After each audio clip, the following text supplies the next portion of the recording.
1, 2, we're going.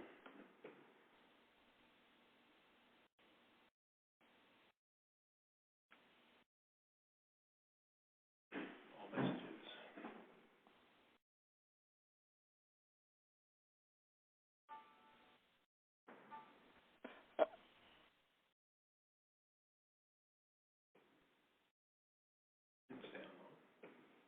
All right, you can go ahead and start. Okay, I'm Terry Goddard, and I'd like to thank you for joining tonight's Teletown Hall. I was your former Attorney General, and now I'm a candidate for Secretary of State. And tonight, we're going to be talking about voting and voting rights, and especially how groups, specifically independents, have a really hard time voting and exercising their rights in Arizona. Now, we need to wait for just a few minutes for other people to join us. But I would like to tell you now, for the folks who are on, that we have a special guest, and that's the leader of the nonpartisan movement, former Phoenix Mayor Paul Johnson. And another bit of housekeeping: if you have a question or a comment, I hope you will, you just post 0 on your dial pad, and you can join the conversation. If I forget or don't get to an issue that you want to talk about or want to know more about, my website is terrygoddard.com. And it has lots of good information about voting and voter rights and about independence. Paul, would you say a little bit while we're getting ready for everybody to get on board? Yes. Well, first, Terry, thanks for inviting me. The nonpartisan movement, obviously, is something very close to my heart. But of course, when you're a past Phoenix mayor, they have to have something for you to do when you're done, and that was what I guess I got delegated to. I have been an independent for the last 10 years. I think that one of the most important things happening in the country today and in our state today is the rising tide of independent voters who are just simply saying that they've had enough of partisanship and they're looking for another way.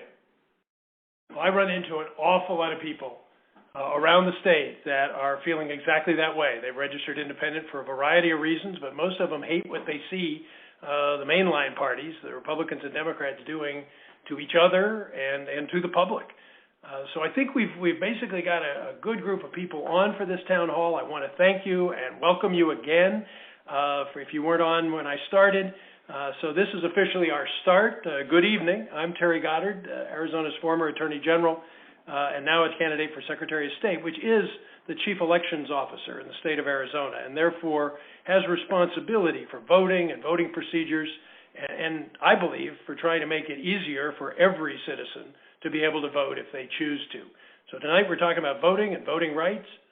On your telephone, if you want to ask a question, please just hit 0 and you can get your question to us. And I know this is about you. It's about your opportunities to participate and to know more about this system. But let me ask you a question first before you ask me one. And you can do this on your dial pad too. I'd just like you to tell me who you are in terms of registration. If you're an independent, hit number 1. If you're a Republican, if you're a Democrat, number 2, a Republican, number 3, and other 4. Again, and you can do it right now. Independent 1, Democrat 2, Republican 3, other would be a 4. And I'll get the results almost immediately. In fact, they're already coming in. Thank you for using your dial pads. Let me just wait just a second to make sure we know exactly who's on the line so we can talk directly to you. Okay, it looks like we've got a majority of independents, just over 50%. We got about 38% of Democrats, a few Republicans, and others so far 0, so no libertarians on board yet. You can still hit your dial pad. All right, well, Paul, we got a lot of independents here. What are you doing to get them more involved, and what are the problems that you see that independents have to encounter to use their voting rights in Arizona? Well, first, it's not a loss to anyone that the single largest registered party today are independent voters. They make up over 35% of the vote, which outstrip both Republicans and Democrats. Through no organized effort whatsoever, people have begun to register as independents. And I've seen some polling on this question as to why, and it basically boils down to this.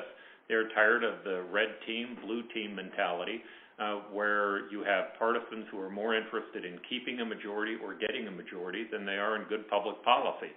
Unfortunately, the existing rules today discriminate against independents. If you're an independent voter, you do not automatically get an early ballot. Now, we've created a phone app.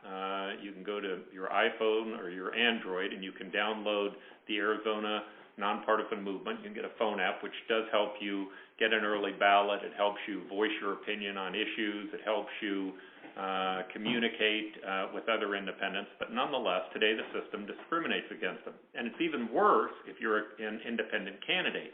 As an independent candidate, you know this, if you run for governor, a Democrat needs 7,000 signatures, a Republican needs about 7,000 signatures, an independent needs over 35,000 signatures to be able that fact is just amazing to me, and it sort of shows how the system has, over the years, gotten tilted against independents. I say only partially as a joke.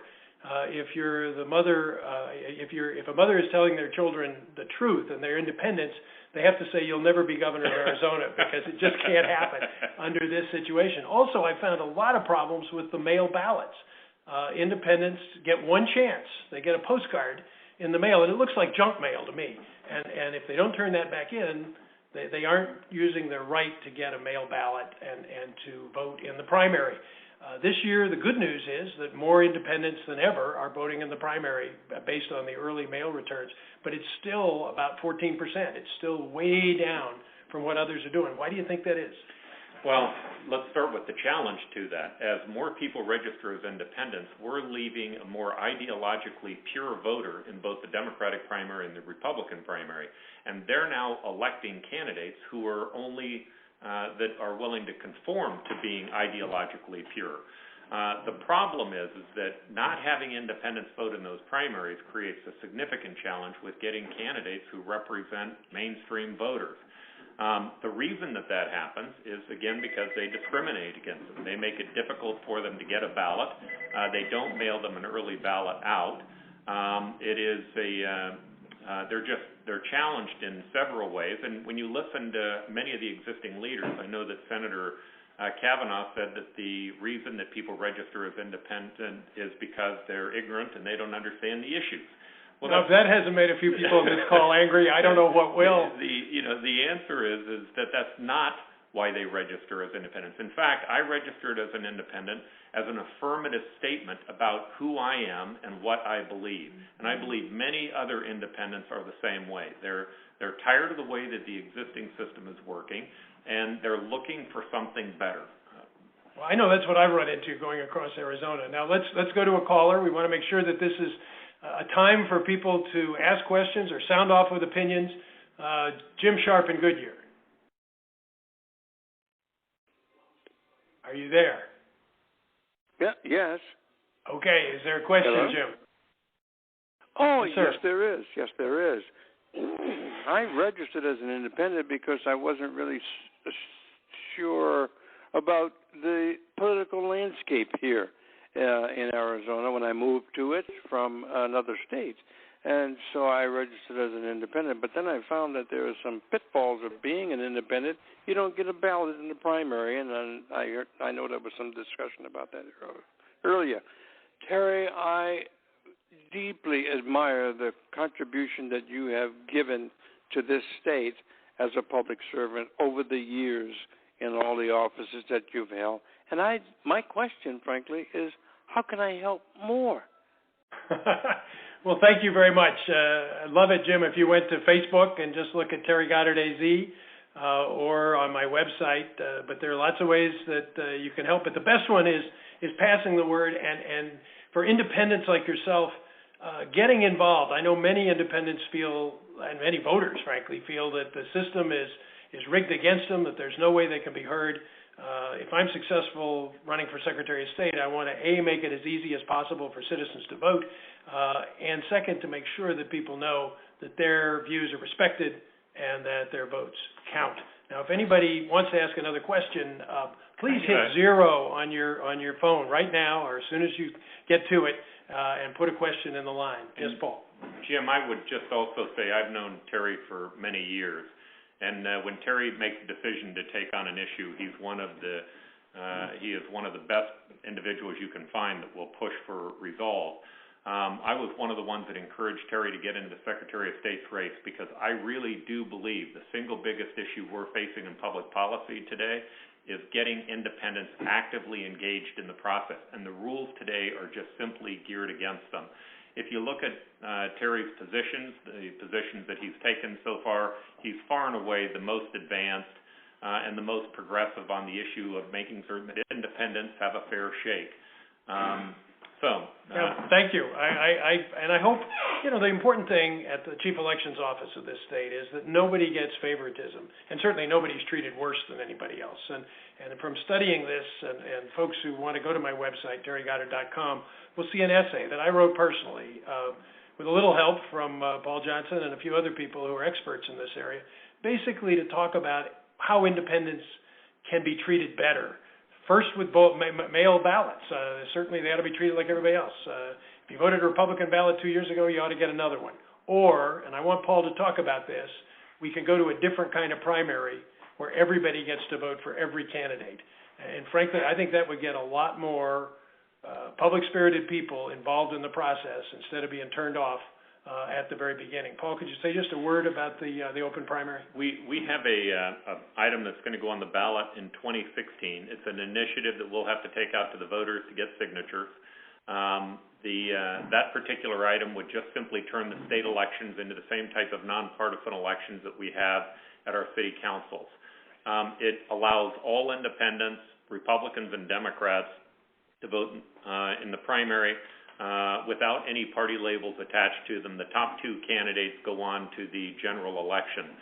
It will have a huge effect on our ability to make certain that independents have a real voice in the system because it also ensures that you can't discriminate against them. You can't discriminate against them as candidates, and you can't discriminate against them as voters. There are a series of these actions that are probably going to happen around the country. There are people who are deeply concerned about partisanship, not only in its effect on the state, but what's happening in Congress today and our inability to get Congress to work together for what's in the best interest of the country. We saw California go to an open primary 2 years ago, Washington a few years before that. But in any event, it will be an item that we're going to be pushing to get on the ballot. If you go to our phone app at Arizona Nonpartisan Movement, again, you can get it on your Android or on your iPhone. You can sign up to be a part of it. You can help us out in the effort if you're interested. Great, and I hope folks will do that because I personally believe it will get a lot more opportunity to get involved. And let me throw on the table, and again, we'd like to have your questions. I got a couple in the queue that I'll get to just in a second, but please dial 0 if you have a question so you can participate. Let's talk about dark money, Paul, because one of the things that just appalls me about this election, and we've not seen it before in Arizona, is the extraordinary amount of money, over $5 million so far in the primary, that has been spent by anonymous contributors. So you don't know who it is that's giving the contribution, who it is that's supporting Tom, Dick, or Harry. And because you don't know, I think it often discourages voters because they don't know who's behind the person that they're either for or against. It's very hard to sort of know the players without a scorecard. It also encourages, and there was just an article this morning that pointed it out. A fellow named Smith who's running for governor. They said things in a dark money ad that were frankly false.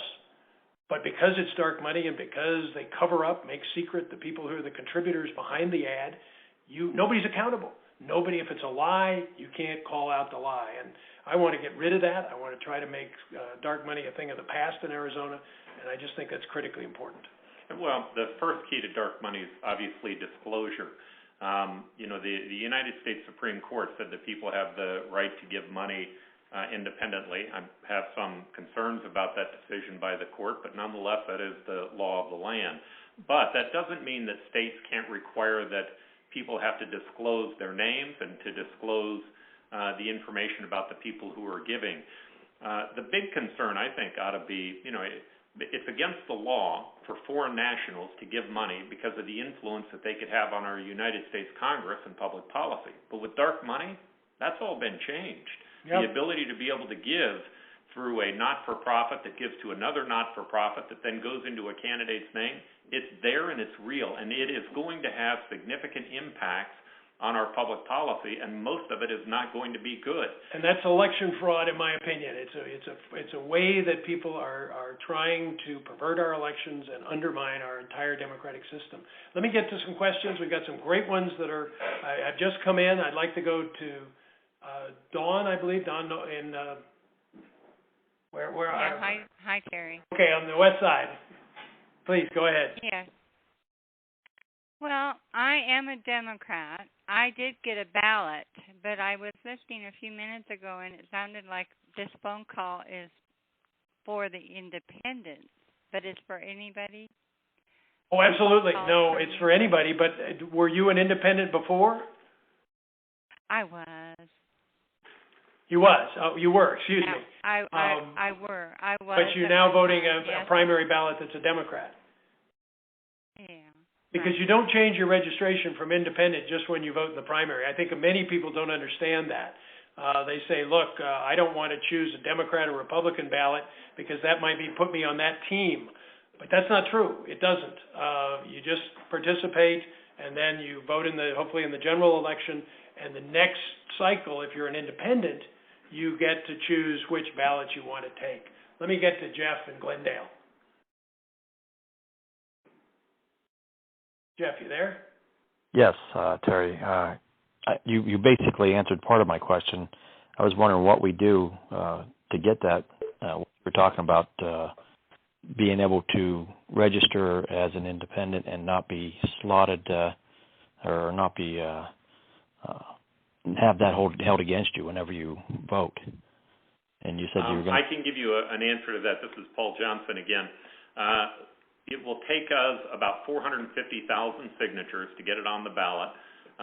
We did get that on the ballot 2 years ago. This is a different version than the one we did 2 years ago. The one we did 2 years ago had partisan labels attached to it. This one is a nonpartisan initiative. I can tell you the legislature and people who were opposed to the effort sued us over 6 times in court to try to stop us after we had gotten the signatures from being on the ballot.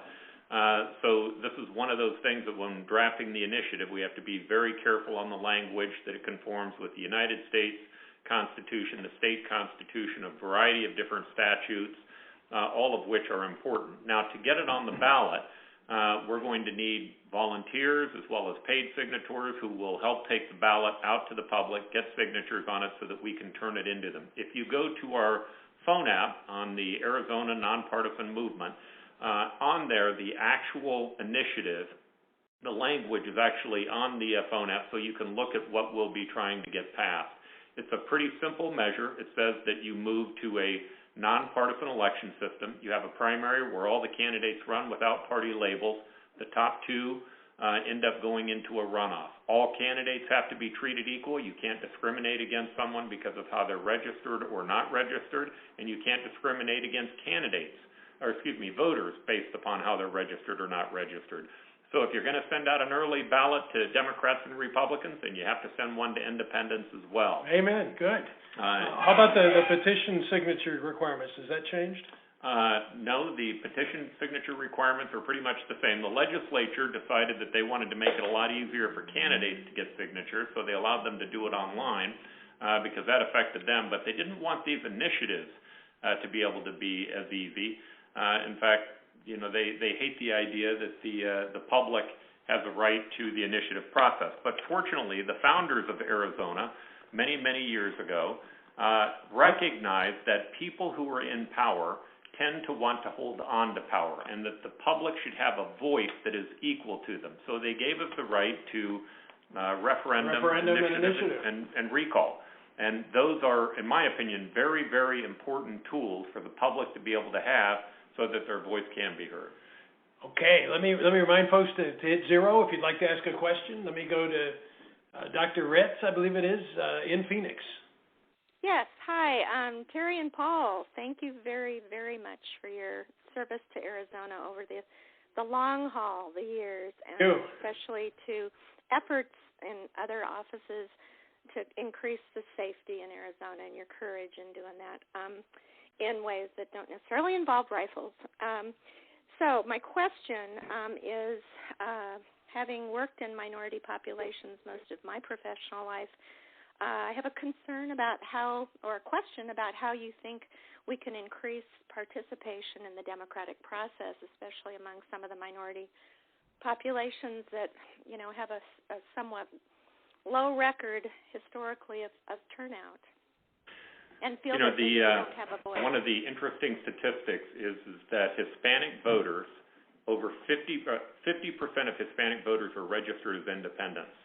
The legislature today intentionally tries to suppress independent voter turnout. They don't want independents voting in the primaries. They want to be able to hold on, keep that lock on the extreme groups. Well, the fact that they're suppressing independents mean they are in fact suppressing Hispanic voters in the process. But what's just as important, and I think this is, in my opinion, even more important, when you end up having a state or a country that's run by these ideological extremes, the issues that matter to all people, those people who are in the middle, a better education, making certain that their kids can go to college, a healthcare system that works, transportation that's effective, those issues end up being ignored for those extreme ideological issues which end up taking precedent. The only way to make certain that those issues move to the forefront is to make certain that the people who care about them have the right to vote and that they can participate. So I would tell you, certainly the minority voters, their schools are oftentimes hit dramatically harder than schools in wealthier neighborhoods. If you want to change it, you have to change the people who are in office who begin to care about those issues. And again, there's no doubt in my mind, this state has been controlled by an ideological extreme who just candidly don't care about those issues. There's a rule out there, and I think it's valid, that says the cure for the ills of democracy is more democracy.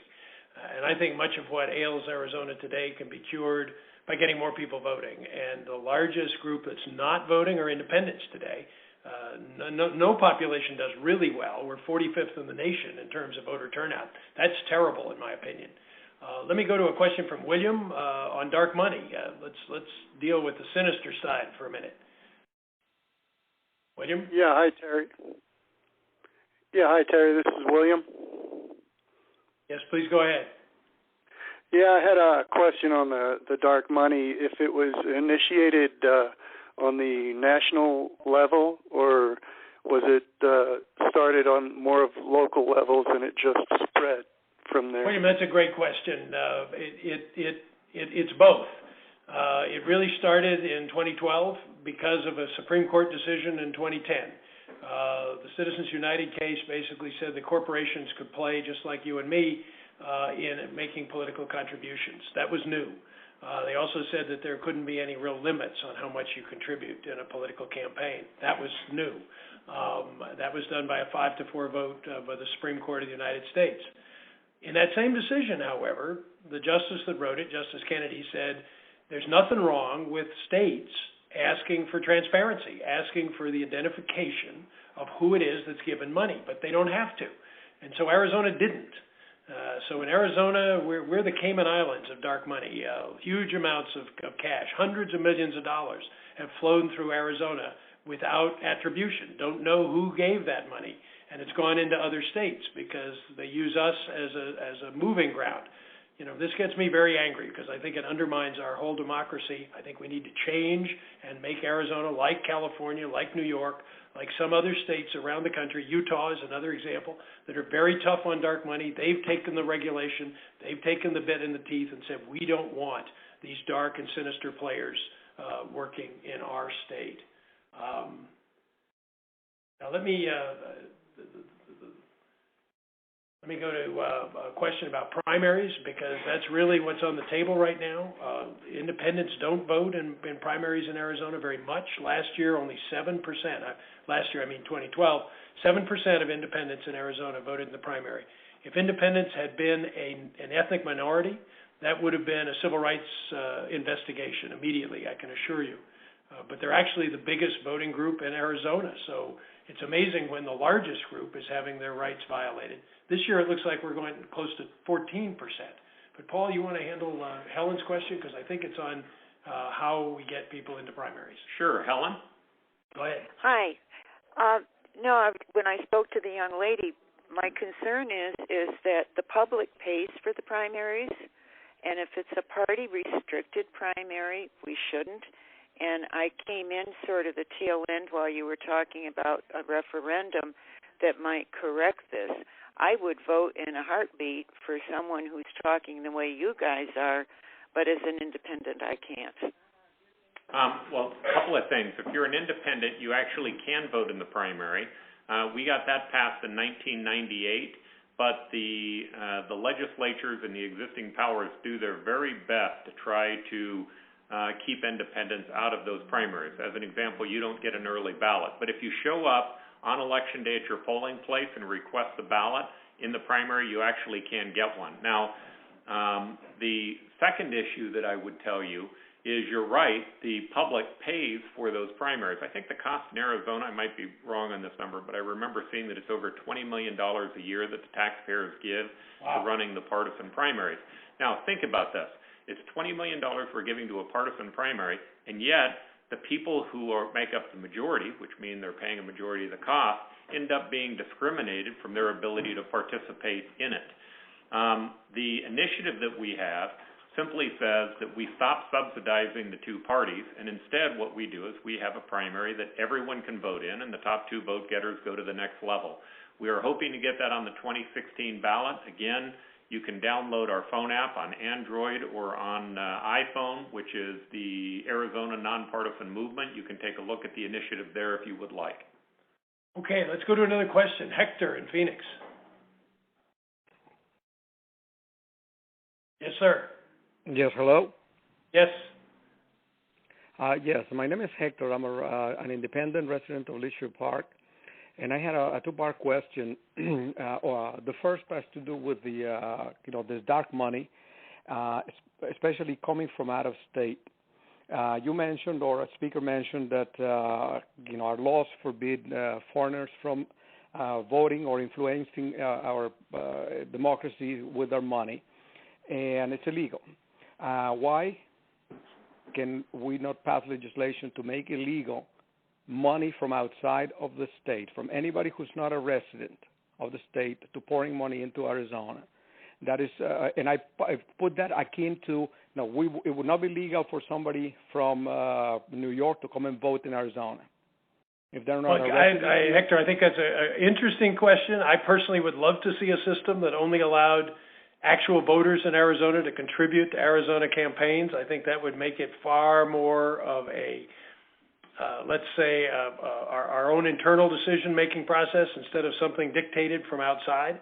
And you make a really good point that the possibility of illegal money coming in from a non-legal source, in other words, somebody outside of the United States, is what dark money makes possible. Now, under our system, I don't think we can prohibit, as much as we might like to, somebody from New York to contribute to a campaign in Arizona, especially to a federal campaign. But here's the thing. I think every candidate should have to disclose every contribution. Everybody that's involved in the political process should be, as we call it, transparent. Their identity should be revealed so that you and every other voter could look and see who supported a particular candidate. Because you often will make your decision based on who their support is, as well as some of the things they say in debates, for example. If all of their support is from New York, I'm betting that you'd vote against them. If all of their support is from a particular corporation, I'm betting you might not vote for them if you didn't like that corporation. But right now in Arizona, that's not the information you get, because dark money still rules in our state. And if I'm successful in this quest for Secretary of State, I'm going to do everything in my power to get rid of it, to try to drive it away. Yes. I might just add, I don't know if you're watching some of these ads in the Secretary of State's race, in the governor's race. Some of them are despicable ads that are being run by these dark money sources.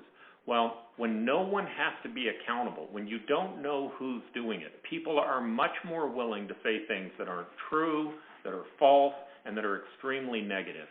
There's no accountability. At least if you have to disclose who's giving the money, it begins to change the dialogue to being a more civil dialogue.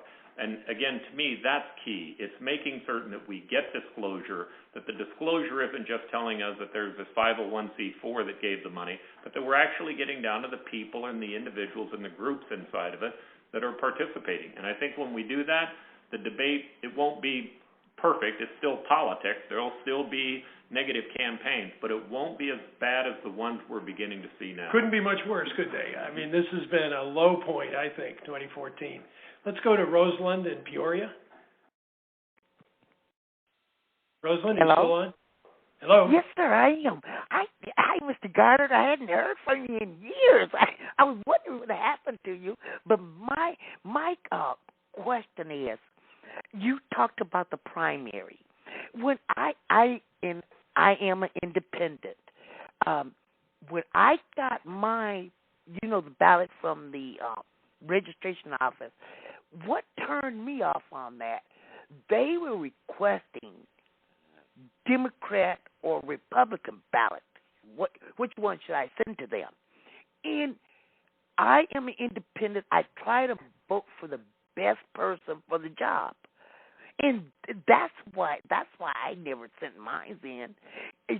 Would you suggest that I start sending him, my? Well, there are a couple of reasons that I understand what you're saying, and I hear that from a lot of independents, that they're independent because they don't want to vote a Republican or a Democrat ballot. But right now, the law in Arizona is set up basically that you have the right to pick either one. And you can change 2 years from now and pick a different one. But you basically have to vote in their primary. Now, what Paul has suggested is a whole new system where you'd have everybody running together in the primary, and then the top two vote getters would have a runoff in the general election. Now, that's not the system in Arizona yet. If people get it on the ballot and vote for it in 2 years, then it could be the system in the future. But right now, I really encourage you to vote as an independent in one of the other primaries because so many of our decisions are made in the primary. Most of the legislature is selected not in the general election, but in the primary. Paul? A couple of things. I agree with Terry. Even though we're hoping to propose a system that will change it so that all independents can vote equal to their partisan counterparts in the primary, so it is an open primary system. We have to get that on the ballot, and the voters have to vote for it. In 1998, we had on the ballot an item, and I was involved with that, which allowed independents to vote in the primaries themselves. We really need you to vote in one of those two primaries because if you don't, you're just simply allowing the more extreme voices to be heard, and your voice ends up being shut out. The moderate independent voices end up not having any say. I would also tell you that the existing system, the way that it's designed, while it gives independents a disadvantage, the real way that we're going to fix that is going to be by changing the Constitution, the state Constitution, so that we end up having an open primary system so that everyone has the right to vote in the primary. That's a big deal. That'll take a lot of work and a lot of signatures on the petition that I know you're going to be pushing in probably, about a year? Yeah, we actually will go out to the voters. We'll start going to collect signatures, I believe, in January. We have the initiative that's been drafted. There's also another issue that we may take on, and that is the parties now, at least the Republican Party, passed an item to not allow independents to vote in their primary. If they follow through on that, I can promise you we'll be filing a lawsuit based upon them violating the gift clause. The gift clause says in the state that you cannot take money into private associations. The parties determined that they were a private association in a United States Supreme Court case in 2008. And if they close off the primary, we're going to try to go to court to stop them from being able to do that. Get them one way or the other. Yep. Could we go to another call? This is Dusty. Dusty, would you have still a question? Yeah, Terry. Hey, good to hear from you again. When she asked where I was calling from, I failed to tell her. I'm calling from Sun City West, but I just wanted to tell you that people don't seem to understand that a lot of this dark money is not only being used for attack ads, but also to push candidates. And so I think in transparency, we need to make it obvious that some of the people that are that are running for office and getting their money, they're getting their money from out of state and from big corporations and everything. Boy, you're absolutely right, and I've seen it both ways. I think everybody has. There are a few candidates that are getting absolutely pummeled, sometimes falsely, by dark money ads, and then some are being built up. One in particular is running for Secretary of State, and I see a lot of positive, on the Republican ticket, a lot of positive things being said about him, and we don't know who's saying them. And I think many voters would certainly feel much better if they knew who was for or against a particular candidate. It helps you make your decision in a knowledgeable way, instead of feeling that you're being duped or that your vote is being purchased by somebody and you don't even know who's behind the curtain. It sounds like the Wizard of Oz sometimes when you see these discussions or hear these discussions. I believe it has to stop. And one thing I didn't mention before, with our current sophistication with computers and telecommunications, I think when somebody makes a political contribution, it should be revealed immediately. Don't wait for the reporting period 2 or 3 months from now. As soon as it hits your books, it should be disclosed so that the voters of Arizona know immediately who's supporting each of the candidates. I think that's our right. Unfortunately, the state legislature hasn't agreed with me. And so if I'm going to get a little like Paul, if the legislature doesn't pass a ban on dark money, I plan to take it to the voters. We may have both of these items on the ballot in 2016 because I think the voters of Arizona that I'm talking to have been overwhelmingly opposed to dark money. Okay, let's take another question. How about Cheryl in Glendale? Hi, guys. Yes, ma'am. My question is, me and my husband are both independent voters. We chose this year to vote in the primary. When we called in, they made us choose a party. However, when we receive our ballots, he got a Republican ballot, I got a Democrat ballot. How this happens is if I'm voting Democrat, am I able to write a Republican candidate into that Democrat ballot if I chose a Republican candidate for that particular office? Because if not... Let me answer that one. And let me be clear, did you request the Democrat ballot? No. They sent one... We requested the ballots the same day. One ballot was sent to my husband, and one ballot was sent to me. He got a Republican. We got a Democrat. Cheryl, first let me tell you this. Bless your heart.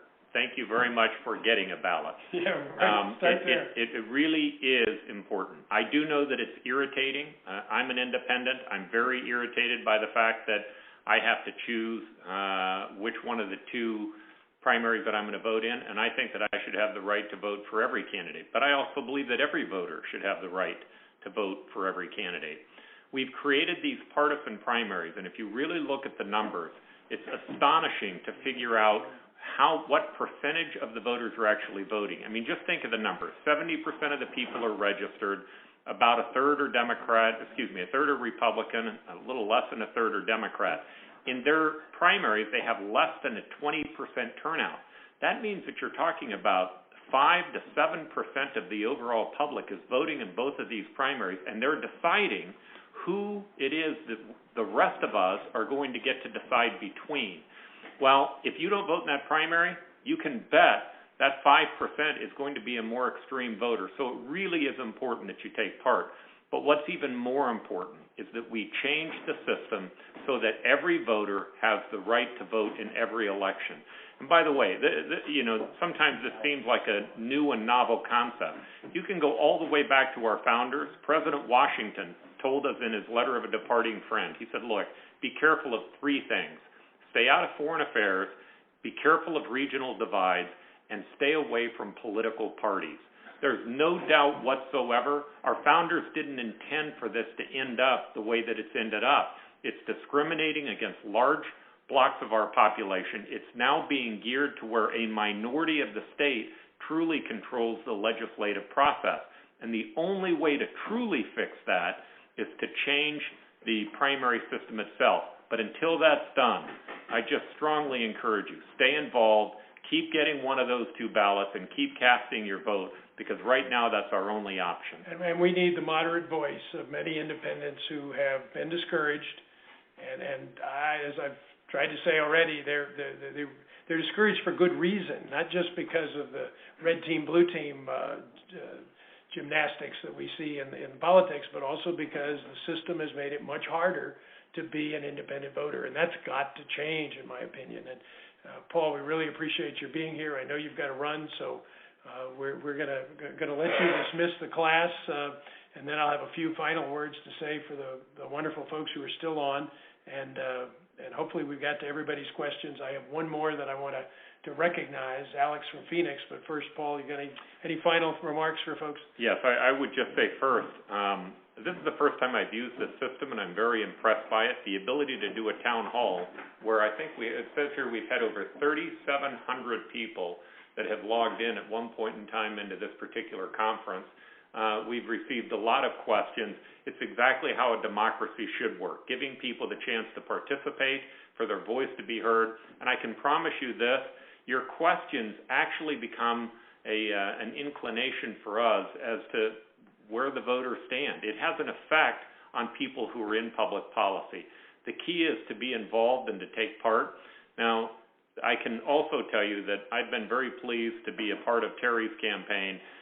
There's just no doubt in my mind he's the one candidate in this race that is charged up about changing the way that independents have a way to participate in the process. If we don't find a way to open that up and engage more independents in this process, we're going to continue with the same state that we've had for the last 20 years, heading in a direction that I think many of us are concerned about. But with that, I'd just say, Terry, thank you very much, and I'd say thank you to the public. I know you're going to keep going, but I have to run. Hey, we got a couple more questions. But, Paul, thank you very much, and thank you for your leadership in the nonpartisan movement, because I think that's exactly what Arizona needs to take a hard look at. Hopefully this time it'll be successful. Alex in Phoenix, you had a question about the technology in the Secretary of State's office that I wanted to be sure and acknowledge and get to. Yes, thank you. So the Secretary of State's office is required to comply with the Americans with Disabilities Act, and right now instructions on how to request election materials and a ballot in Braille or large print are in very small print at the bottom of election materials. And also, if you want a large print ballot or materials, you have to request that every single year, when you can assume that someone who needs large print items will need them for the rest of their lives. So I'm wondering, as Secretary of State, how will you ensure that election materials in alternative formats are easily accessible to people? Alex, that's a terrific question. And the bottom line is we need to make accessibility for independents. That's what we've been talking about mostly. But certainly if you're asking for a large print or a Braille ballot, unfortunately that's a demand that's not going to change over time. I wish it could, but the bottom line is there should be a regular ballot coming out to you with that special consideration so you can fully participate in our democracy. And let me just say that there's something here in our state that it's called the funds that the Secretary of State has from the Help America Vote Act. This is an act that was passed by Congress. They gave every state through the Secretary of State or the Chief Elections Officer the ability to spend this particular sum to help people vote, to make sure that as many people as possible participate in what I think is our most precious American duty and right. HAVA money exists right now in the amount of $10 million in the state of Arizona. But the current Secretary of State, who's a great musician, I like him for that, but he's chosen not to spend it. And the kind of thing you're talking about, Alex, would, I think, easily be one of the subjects that could Help America Vote Act funds could be used. Also, for independents, you only got one postcard saying you could get an early ballot, a mail-in ballot. Why was that? Maybe there should have been more than one. Maybe it should have been better printed so that it didn't look like junk mail. Maybe, in fact, you could have gotten a robocall, like the one that invited you to this session, that simply said, you can request a ballot by a certain date, call a certain number. that would have gotten a lot more people involved. And that's the kind of thing I believe the Secretary of State of Arizona should be doing to make sure all our citizens who want to participate have the opportunity to do so. And I take that very, very seriously. And I just want to thank everybody who's been on this call for your great questions, for your attention to what sometimes are a bit boring. The details of our democracy they're not front page news, except when they go wrong. They're not the kind of thing that usually people spend this much of their evening paying attention to. But you have, and I want to thank you very much for this kind of concern about what it takes to be a full participant in the democratic process in Arizona. I want to particularly thank the independents who participated, because so many messages to independents have been, we don't want you. We don't want you in this system, in spite of the fact that you're the largest group of voters in Arizona. And I want to change that. I think we want to make it clear that everybody, whether a D, an R, an I, or an L, or whatever is after your name when you register to vote, you get treated absolutely absolutely equally. That's what the Secretary of State should be all about. And I want to get the politics that have polluted that office away. I hope you'll join me in campaigning against dark money. I've got a petition that's on my website. I hope you'll go there. Again, terrygoddard.com. I don't want to be too blatant with my advertising, but you've stuck with me this long, and I hope you'll take the extra step of going on the internet, going to terrygoddard.com, and if you do nothing else there, sign my petition to get rid of dark money in Arizona. We've got several thousand Arizonans that have already signed up. It's only been up for a week, and I hope you'll join them. And with that request, I'd like to just say thank you and good night.